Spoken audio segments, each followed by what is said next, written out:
மூன்று முடிச்ச சீரியலில் அடுத்ததாக என்ன ஆக போகுது அப்படின்றத பார்க்கலாம். சேனலை சப்ஸ்கிரைப் பண்ணிக்கோங்க, பெல் ஐகானை மறக்காமல் கிளிக் பண்ணிக்கோங்க.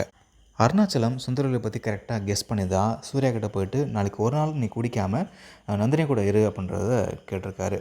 ஸோ இப்போ என்ன ஆகுது அப்படின்னா, நந்தினி வந்து நாளைக்கு அவங்க அம்மாவுக்கு திதி கொடுக்கறதுக்கு வீட்டில் ஏற்பாடுலாம் பண்ணியிருக்காங்க. அதுக்கு சில பேரை வர சொல்லியிருக்காங்க. இந்த விஷயம் சுந்தரவல்லிக்கும் தெரிய வருது. நந்தினி இப்போ என்ன பண்ணுறாங்க அப்படின்னா, அந்த பூஜையில் கலந்துக்கிறதுக்கு அருணாச்சலத்தை போய் கூப்பிட போகிறாங்க. அப்போது நீங்களும் பூஜையில் கலந்துக்குங்க ஐயான்னு சொல்லி நந்தினி கூப்பிட, அருணாச்சலம் இன்னும் ஏம்மா நான் வந்து ஐயான்னு கூப்பிட்ருக்க, இதுக்கு முன்னாடி நீ வேலை செஞ்ச நான் முதலாளியாக இருந்தேன் ஐயான்னு கூப்பிட்டேன், இப்போது இந்த வீட்டு மருமக அப்படி கூப்பிடான்னு சொல்ல மருமக இல்லை மருமக மாதிரி அப்படின்ற மாதிரி சொல்கிறாங்க. இது அருணாச்சலத்துக்கு ஷாக்கிங்காக இருக்குது. ஸோ இங்கே நந்தினி பார்த்தீங்கன்னா அந்த திதி கொடுக்கறதுக்கு ரெடி பண்ணிட்டுருக்காங்க.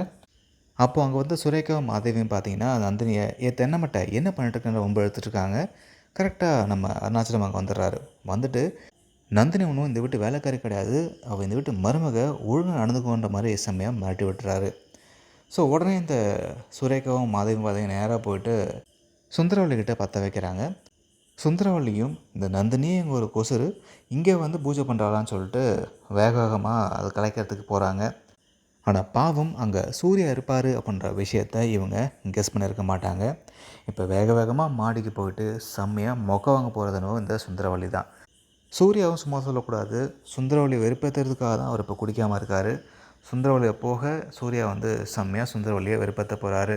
ஸோ நாளைக்கு எபிசோடில் செம்ம கோவத்தோடு மாடிக்கு போகிற சுந்தரவல்லி அங்கே சூர்யாவை பார்த்ததும் எதுவும் பண்ண முடியாமல் அமைதியாக திரும்பி கீழே போக போகிறாங்க.